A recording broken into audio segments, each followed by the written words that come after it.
There are SEO mistakes that we've made at the Flow Ninja Studio a while back when we just started, and all those mistakes can be fixed in 5 minutes or less, and fixing these mistakes will make Google love you that tiny bit more. So that's why in this video, we'll have Mihailo from our Authority Gorilla department at our studio go ahead and share 5 easy tips you can implement on your website today to make sure that you have those easy to follow SEO guidelines in place.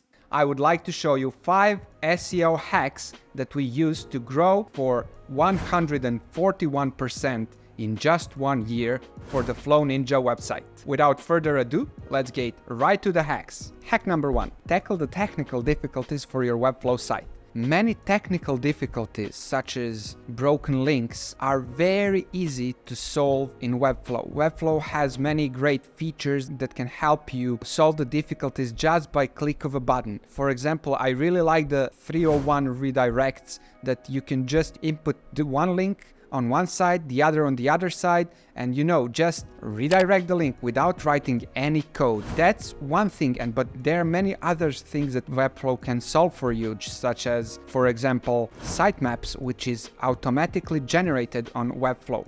Of course, you'll still need someone to make a technical SEO audit for your website and then show you what's wrong, but making these fixes is much easier compared to many other website builders. Number 2 is addressing the on-page inconsistencies. For example, making sure that you have a meta title and meta description for every single one of your pages that ranks on Google. You should find the relevant pages, find the primary keywords that are ranking for, and include those keywords in your meta titles. You should make sure that every title is unique and that every title describes what's on your page. Moreover, make sure to write a unique meta description for all relevant pages ranking on Google. The best way to approach this is by hiring professional copywriters who will make sure that meta descriptions are clickable and that they can give a unique USP to the people searching on Google, and then the reason more that they will click on your link.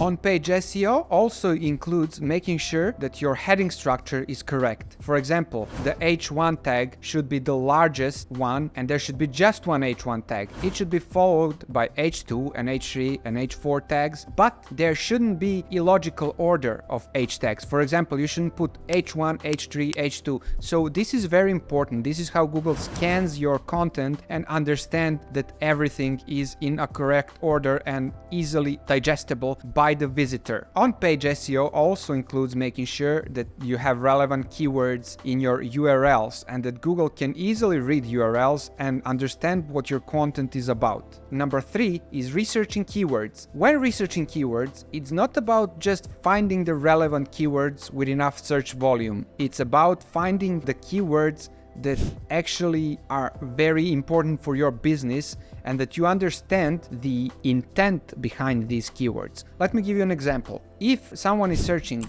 what is SEO, they are not looking for anything to buy. They are looking for a specific information. With that in mind, you need to create content that answers that question and educates the reader. However, if someone searches Webflow SEO experts, someone is searching for a certain service to buy. So in our case, when someone is searching for Webflow SEO expert or Webflow content expert, that's what we are trying at Authority Gorilla to rank for. Identifying these very specific relevant keywords that sell is very important for your business, but it's also identifying the keywords that answer questions to people who might at one point want to buy something from you. Number 4 is creating and implementing a great content strategy. What it means is once you've identified your keywords, it's important to use those keywords and implement them in your content. So, for example, if you're running a blog, you should identify the keywords that are important for your blog and write blog pieces that cover those keywords and rank on Google. However, not all keywords are for blogs. As we said, if you're having a keyword that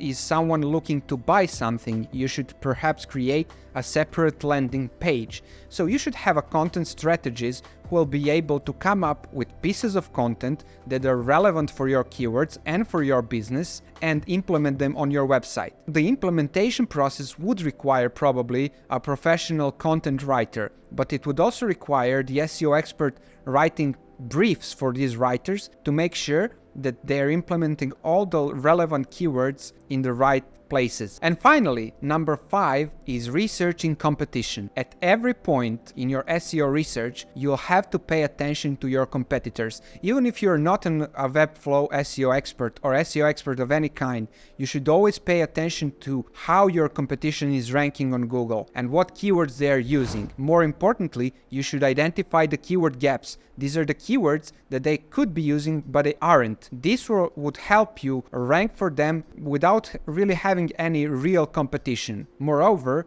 you should identify the keywords that are not well covered by your competitors. So for example, if your business is selling laptops and someone is looking for like how to fix a laptop, and the highest ranking article by your competitor isn't that great content and you believe you can write better content, you should by all means do it. Researching competitors is also important for your backlinks. Using tools such as SEMrush to identify your competitors and what backlinks they are getting from what sites is very important, meaning you can also try to get in touch with those websites and get a backlink yourself.